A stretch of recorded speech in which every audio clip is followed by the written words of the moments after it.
Morrison makes it onto my list with New X-Men. And I mean, like, you got your two Morrisons there.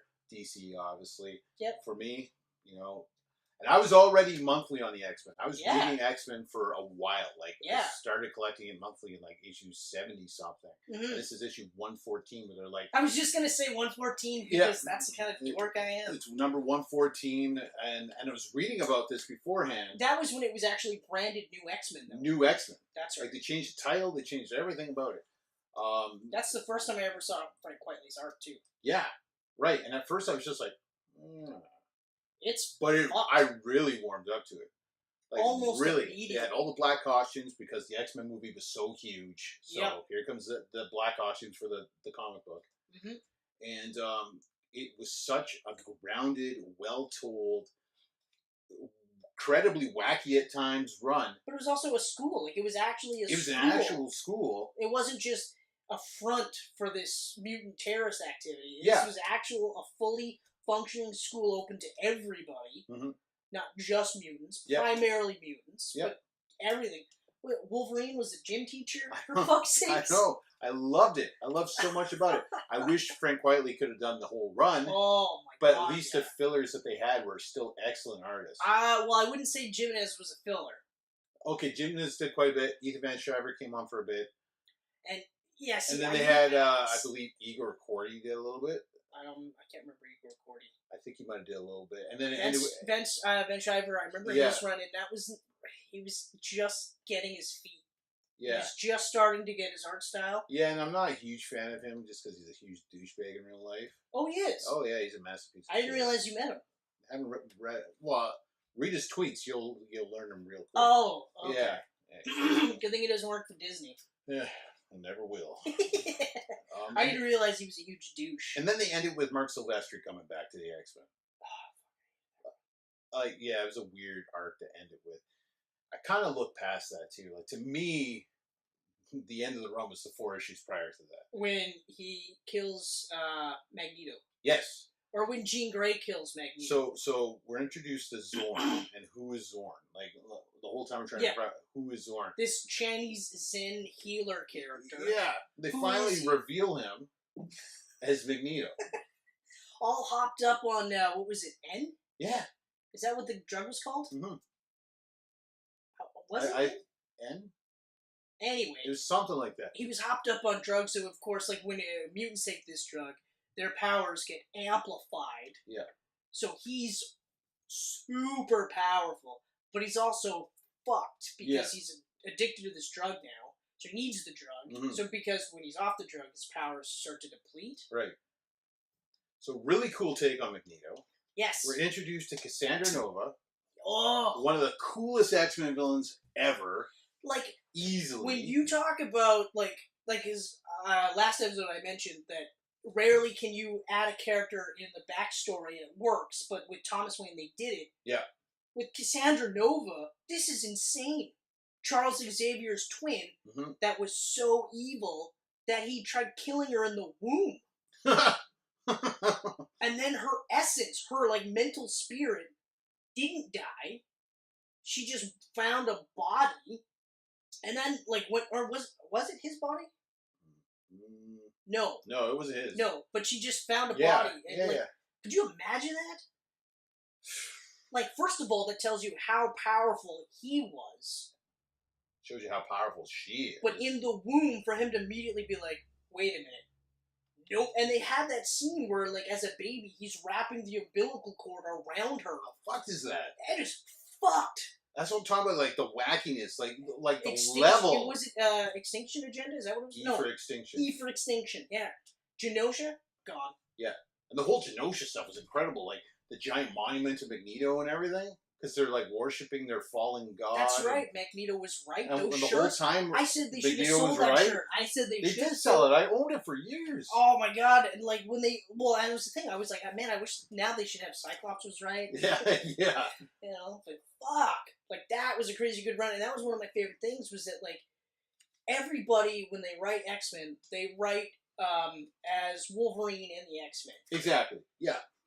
Morrison wrote the X-Men as the X-Men, Wolverine was there, but he was just one character. That's right. Like one slice of this pie. But how much did he build up Cyclops? He built him up so much. Like, he was so incredible. And then they had that insane love triangle between him and Jean Grey and Emma Frost. That was fucking crazy.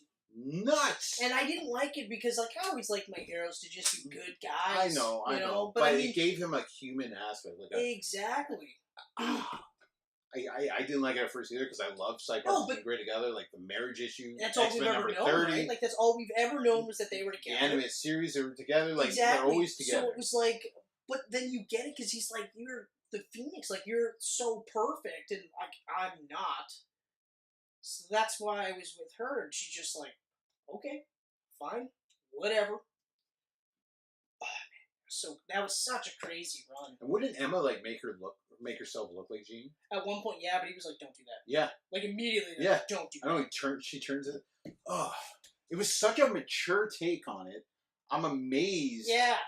That it was getting away with what it was getting away with. Even like the introduction of Phantom X. Yeah, Phantom X. And so that cool. whole Weapon X Utopia, where like Wolverine, Cyclops, and Phantom X go to take down the entire like this self-preserving world that's creating all the more Weapon X's. Yeah. Or not Weapon X's, but weapons, because Weapon X was actually Weapon 10. Yeah, a number. Which was crazy. Yeah. You know, like, yeah. And that was Bachalo. He did that 4-issue run. Because Phantom X was 11, right? Yes. Yeah. And Phantom X was really cool. Oh, yeah. So cool they kept him around forever. Yeah. Until every now and then he'll still pop back up. Well, now he's actually the body that Professor X is right. currently... Yeah, he's in the body. He's got hair right now.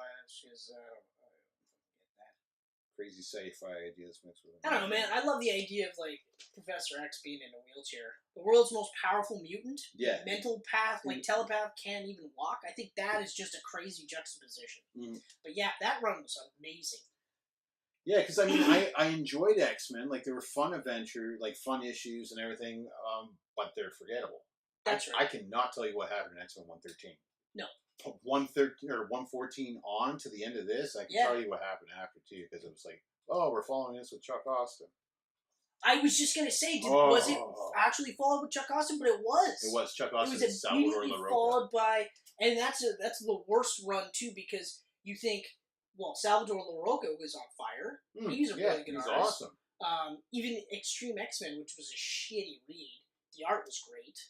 Was it Extreme X-Men with Scott LaBelle? Extreme X-Men. No, Extreme X-Men was, that was Chris Claremont. Was it? It was Chris Claremont. He did Extreme. And that's the one with the... With Storm. Right. As the leader. That's right. I mean, I enjoyed it, because that's where, like, the classic feeling of X-Men I remember I didn't like it. I was a mutant freak, though. Yeah. Like, I collected almost everything. Like, okay. Yeah, no, you were. You were a mutant freak. What was I going to say? Oh, but then Astonishing X-Men. Yeah. That's right. I was saying that's what followed it afterwards, but they started their own run. That one almost made my list, too. Yeah? I was really... like. I was close to adding Astonishing. Close. I only wanted one X-Men on this. But easily, Whedon and Cassie had done my second favorite run on X-Men. Easily. 25 amazing issues, and they could have, like, undid all the work that Morrison did, but they took it and they expanded upon it. Yeah. Like, they still had Cyclops being a fucking badass. Like, he was just as cool and astonishing as he was. And I loved his astonishing costume. So did I. It was a great costume. It was so awesome. Actually, all of their costumes were really good. That's right. Because Wolverine's only had slight tweaks. Beast had that weird X-shaped. Yes, that's right. I remember that. That's his girdle. The only thing I like, and I was laughing. It's like, so what do we do? And it's like Cyclops says, "Astonish them." Yeah. Who would say that in any sentence in real life? Astonish them. Like, I would burst laughing. Okay. Like, yes, astonish them. Yeah. Okay, Cyclops. Well, astonish them. And there was that awesome new X-Men annual as well that was printed horizontally. It was a widescreen format, so you read it like a widescreen. I forgot all about that. It was so cool, because I remember, like, oh, who made the new X-Men annual? And I went to pick it up, and the staples were, like, at the top. was like, what the hell is this? And it was all widescreen, like you're like I a can movie. literally see you just being like, what the fuck is wrong with this comic How do I book? put this in the bag? And then do I you, go like, staples first? Staples at open it top? and you're like, oh, I Yeah. forgot all about that. That's Really cool. That is, yeah. That was really cool. Grant Morrison. But my ending sequence here. Yes. This is very cool. When this came out, internet was kind of just picking up and stuff. I didn't have internet at home yet. I had internet at Westgate High School. Right. Yeah. All my lunch breaks, I'd be checking out. Back then, it was Comics Continuum. That was the site I checked out. Oh, okay. Comics Continuum. They would post it was like a blog type site. Oh yeah, I remember you telling me about that. And they would have all the solicitations. I was like, what's a solicitation? Because I didn't look at Previews magazine or anything. That's right. So like, what's a solicitation? I clicked on it, and here's like little write-ups and cover images for all the books coming like in 2 months, 3 months time. I was just like, oh my god! Yeah. I'm gonna know what's coming out 3 months now prior. I couldn't imagine not knowing what's coming out. I know, it's insane. It's fucked But up. for me, it was such an amazing time as an X-Men fan. I actually say that the early 2000s for X-Men was basically the same as their WWF Attitude Era. Oh yeah. You had new X-Men. You had Peter Milligan and Mike Allred doing X-Force and X-Statix. Oh yeah. You had Greg Rucka coming on in Wolverine.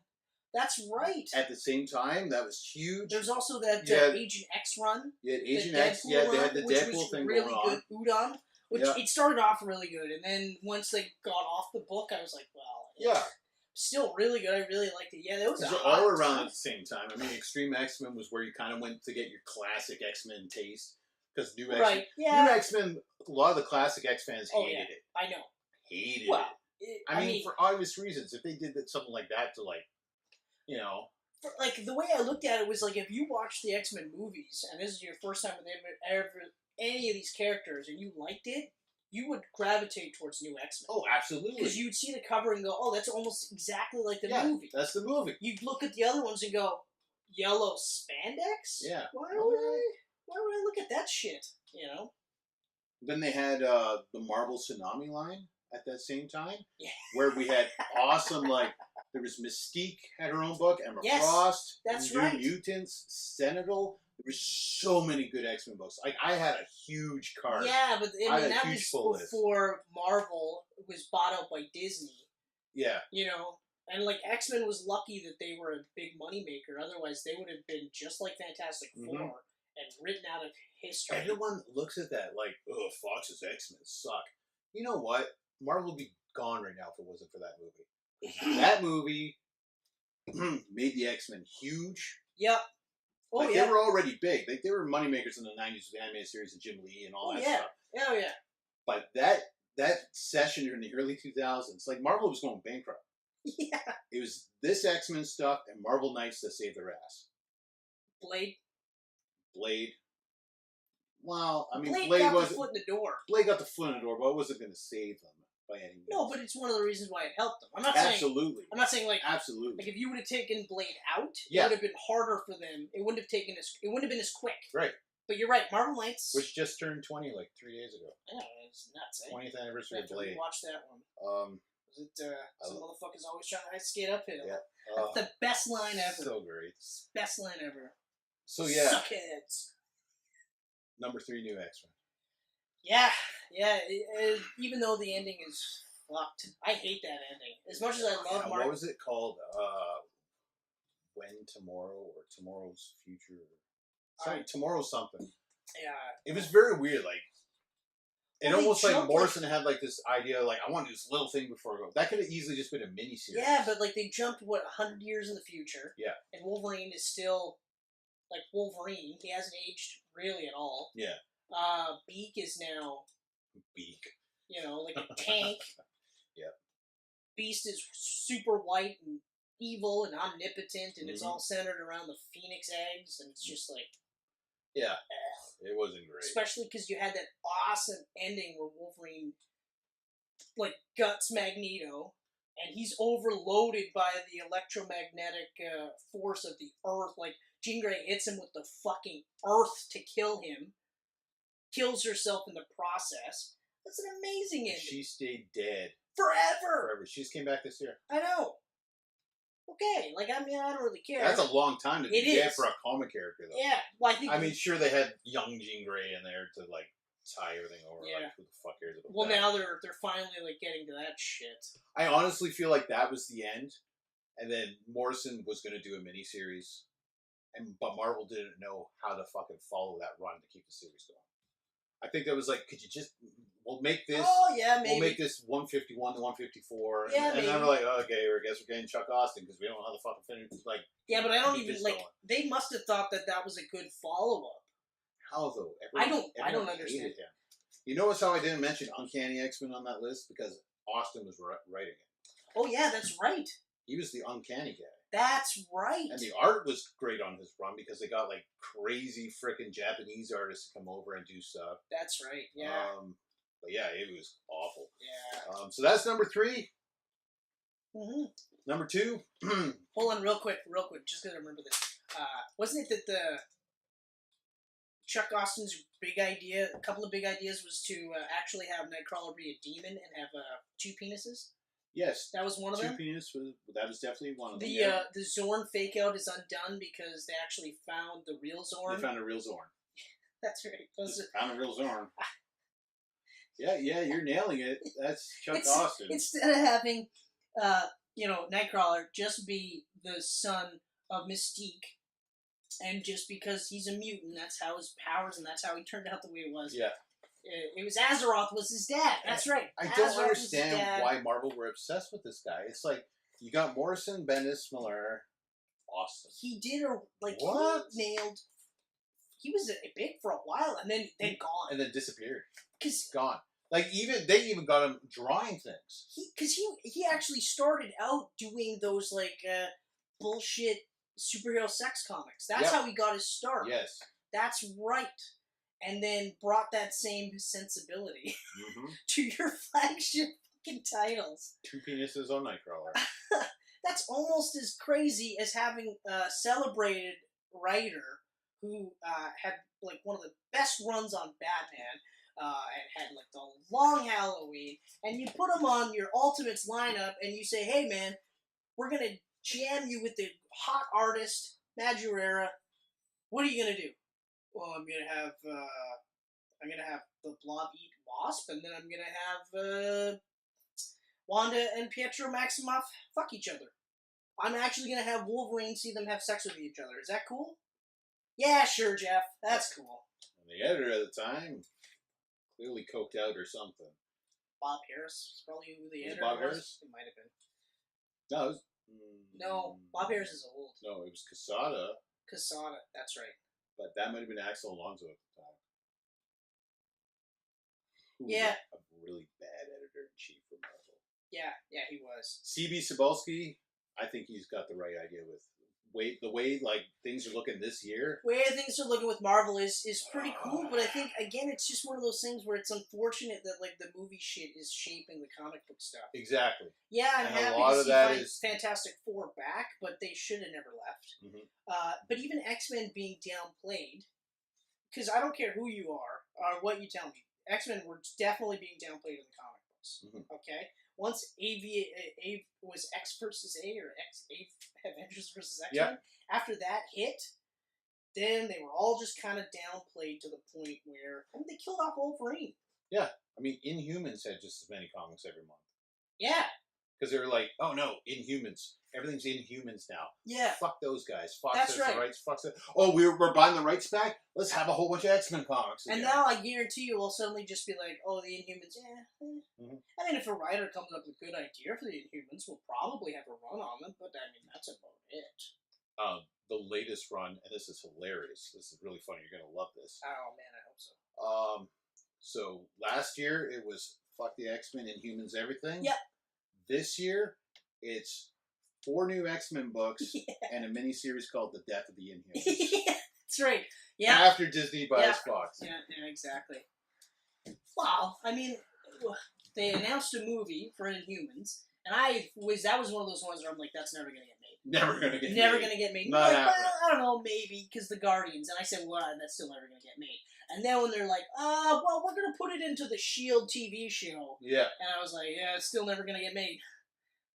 Well, then we're gonna have a TV show. 1 episode? I think it literally made 1 episode. No, only a few episodes, but they put the first episode on IMAX screens. Special deal with IMAX, and IMAX was like, "Yeah, we're never doing that again." They lost so much money that weekend. I never thought I would. If you would have said, "Hey, Chris, why don't you watch a TV show on IMAX?" I'd have been like, "Why? Yeah, why? Why would I spend that Just kind of watch money it when I at can home. watch it on for free?" And also, it's about a show that I'll probably never watch. Yeah. Mm-hmm. Okay, sure, let's do that.